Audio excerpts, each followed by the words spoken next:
Hello statistics students, my name is Jami Emigh, and this video is our discussion on section 5.2, binomial probability distributions.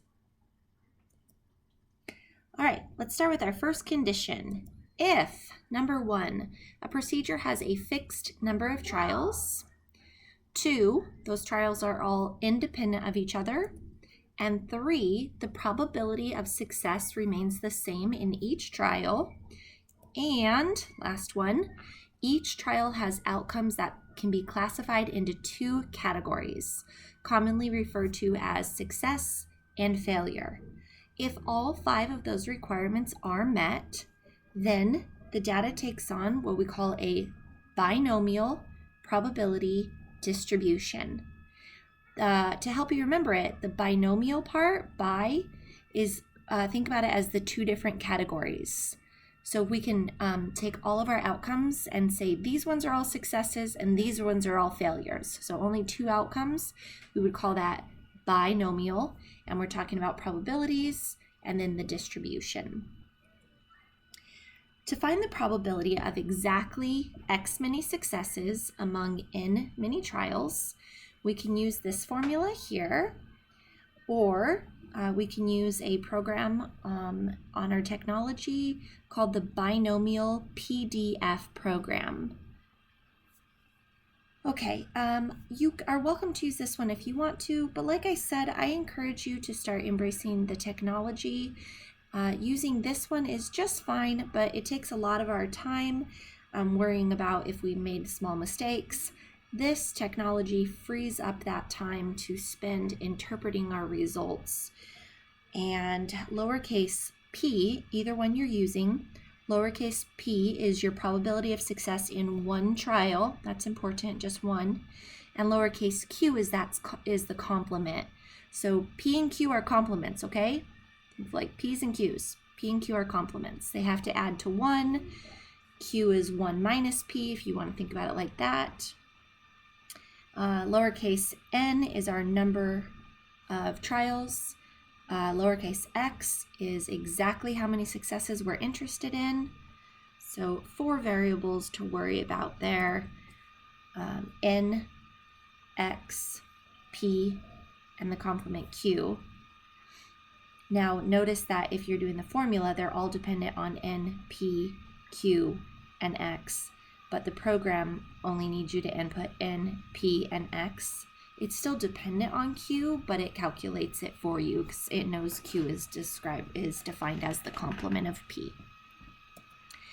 All right, here's an example. Given that there is a 0.85 probability that any randomly selected adult knows of Twitter, find the probability of getting exactly 3 adults who know of Twitter when 5 adults are randomly selected.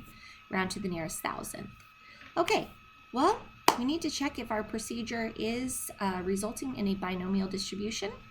Number 1, is there a fixed number of trials? And the answer is yes, it is 5. Number 2, is each trial independent of the others? Yes, one person's knowledge of Twitter does not affect the probability of the other person's knowledge of Twitter. Number 3, is our probability of success constant? And it is. We have that constant success rate of 0.85.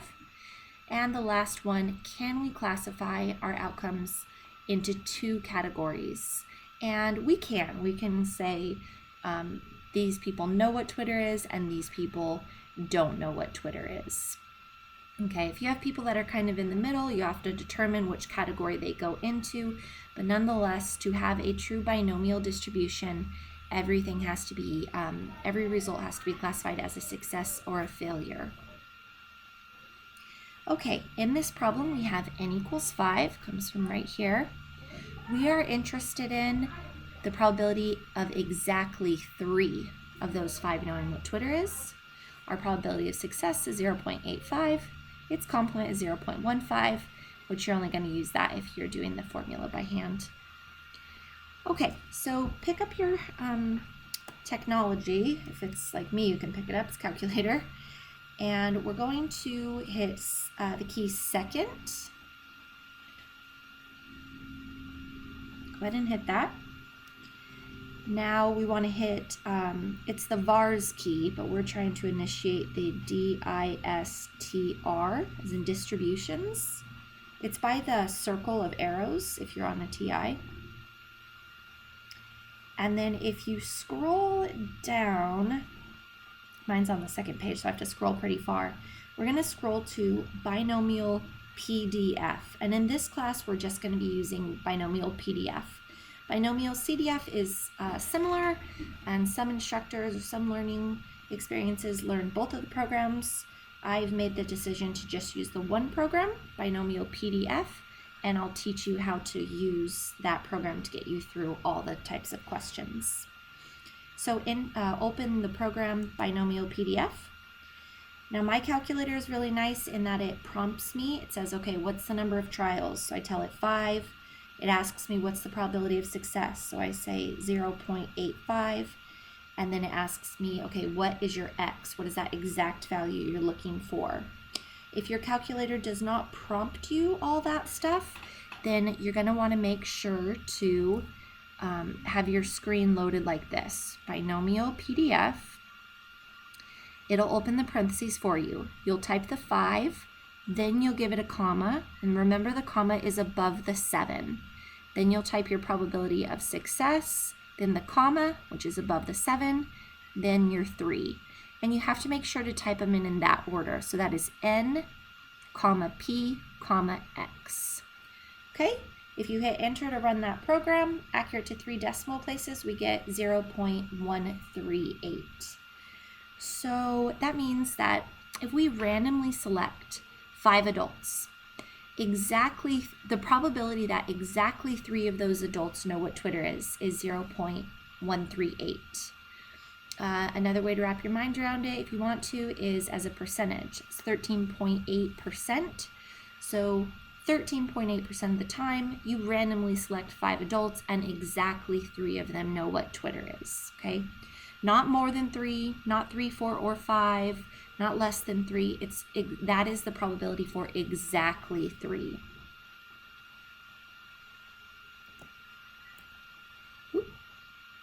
All right, what is the probability of getting exactly 4 adults who know what Twitter is when 5 are randomly selected?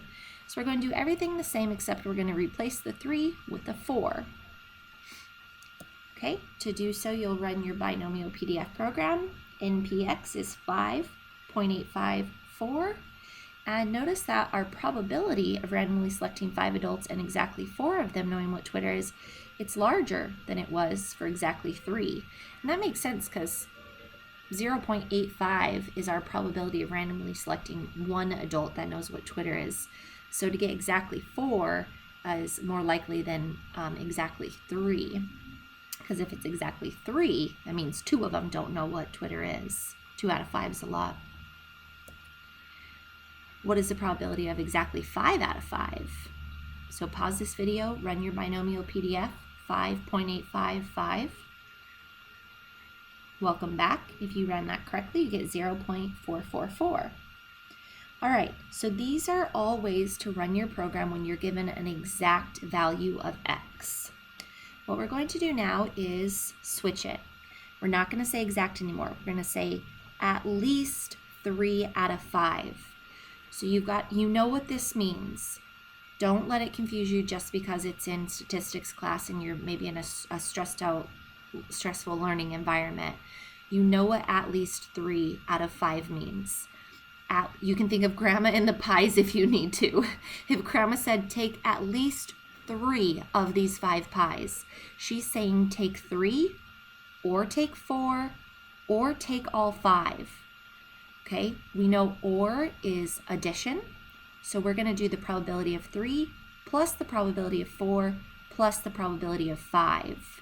And it looks like this. This was our probability of exactly 3 plus our probability of exactly 4 plus our probability of exactly 5. You can add those all up and you will get this value here. You can also run all 3 on your screen at one time and don't hit equals till the very end. So you can get this on your screen, then hit the plus sign, then this on your screen, then hit the plus sign, then this on your screen, and then hit the equal sign. Don't hit it till the very end. And that way you don't have to write down this decimal, this decimal, this decimal, and then add them back all up. It'll really save you a lot of time if you just type it in like this right here, then hit enter, and you get the same answer, 0.973385152. So accurate to 3 decimal places, that is 0.973. So the probability of randomly selecting 5 adults and at least 3 of them knowing what Twitter is 0.971. We're getting close to the number 973, sorry. We're getting close to the number 1 with 0.973. So it's almost certain that at least 3 of those 5 will know what Twitter is. Okay, please pause this video now and try these 3 examples. Welcome back, grade your own. Number 1, if you put 0.13, you got it right. Nice work. The program you should have opened is Binomial PDF. NPX outcome. Most common mistake here is they gave us the N, then the X, then the P. So if you put them in that order, 12.5.25, you got it wrong. So pause it and retype them in this order, N, P, X.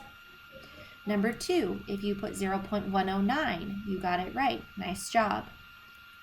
The work for that would be Binomial PDF, N many births, probability of success. This one right here comes from the probability of having a baby girl is half, 1 out of 2 possibilities. And then 2 is our X. And that will give us 0.109375. Number 3, now this one takes the most work because it says at least 2.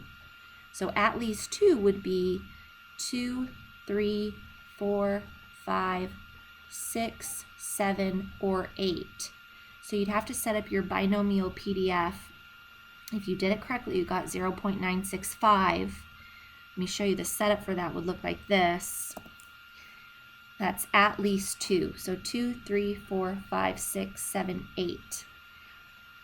I want to show you a little shortcut though.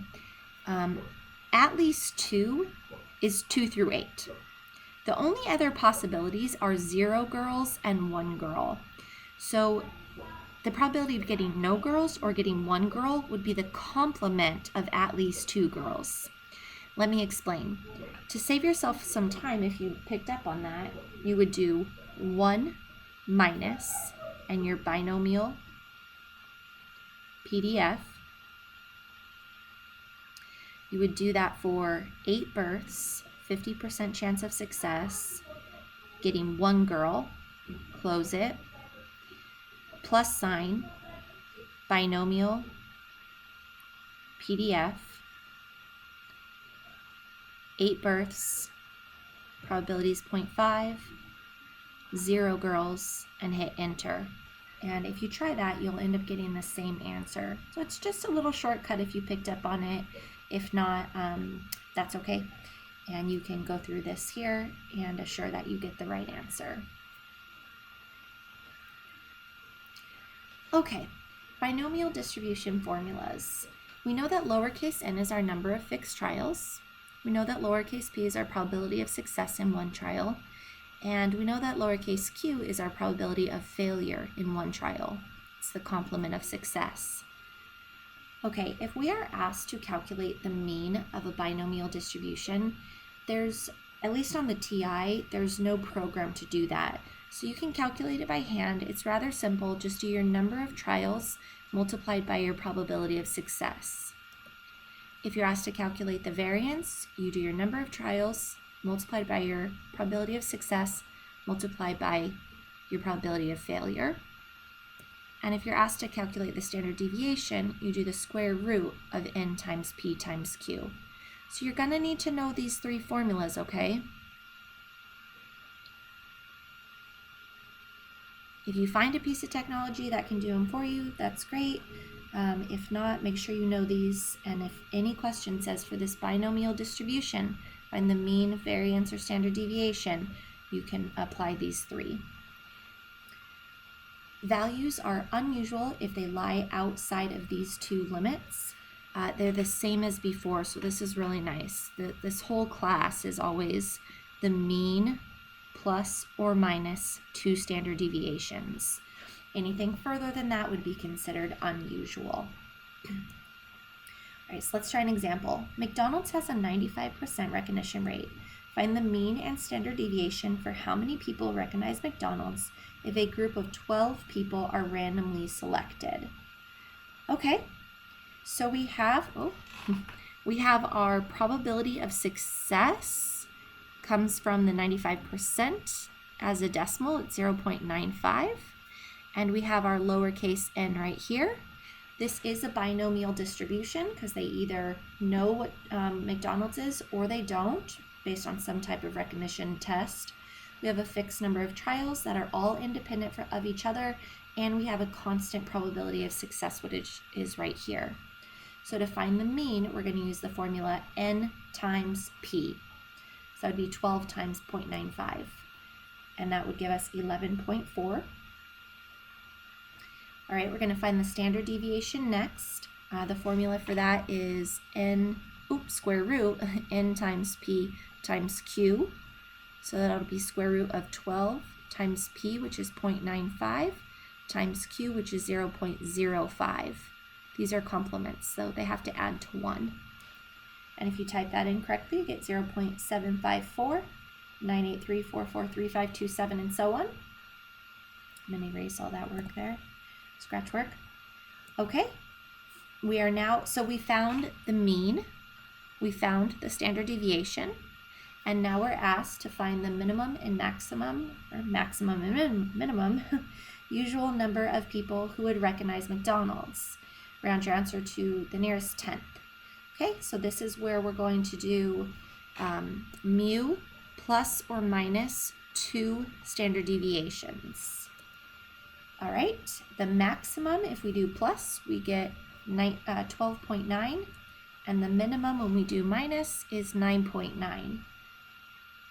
So we're now asked if it would be unusual or not unusual for a particular group of 12 people to have all 12 recognize the brand name of McDonald's. So if you need a visual on that, your minimum is 9.9 people. Your max is 12.9 people, and this is all the usual range. And 12 is in our usual range. So to answer this question, would it be unusual or not unusual? It would be not unusual because 12 is in the usual range, or it's between the max and the min. Let me erase my scratch work. And there we go, not unusual. 12 is in the range of ordinary values. All right, I would like you to pause this video now and try these 2 examples, please. Welcome back. Grade your own. Number 1, if you put a minimum of 920.34, you got it right. And if you put a maximum of 962.86, you got that right as well. Nice job. If you need some help calculating that, minimum and maximum are calculated from mu plus or minus 2 standard deviations. We calculate mu by doing n times p, so that would be 1,070 times 0.88. And we calculate sigma, or the standard deviation, by the square root of npq. So that would be the square root of 1,070 times 0.88 times 0.12. That's the complement of 0.88. Okay, I'm running out of room here, so type this in. 1,070 times 0.88 is 941.6, and we're going to plus or minus, and then, okay, second square root. The square root key is catty corner to the 7. It's above the squared key, or it is the squared key, it's just the second on it. So second square root 1,070 times 0.88 times 0.12, and we get, I'm going to erase this other stuff now, 941.6. 941.6 plus or minus 10.62976.952. All right, so if you do the 941.6 plus the 10.62976.952, you'll get this one. And if you do the 941.6 minus that 10.629, you'll get the minimum there. Okay, number 2, if you put 2.75 questions, you got it right. Nice job. If you were unable to get that, oh shoot, continue recording. I want to show you that work. Okay, if you were unable to get that, let me help you out. Multiple choice test with 11 questions. So, oh my, don't mess up now. This video is almost over. Oh no. So, oh, here we go. I need my pen back. There we go. So n equals 11. Each question has 4 possible answers, one of which is correct. So 4 is your denominator, one of which is correct. So your probability of success is 1 out of 4. For the student who guesses all 11 answers, find the mean number that they would guess correctly. So we do mu equals 11 times 1/4. Think of it as they had 11 to guess from. They've got a 1 in 4 chance guessing right. So we find that product, and that would be 11 over 4, which is 2.75 questions. Okay, that will conclude our discussion on section 5.2. Thank you for joining me. My name is Jami Emigh, and I will see you next time.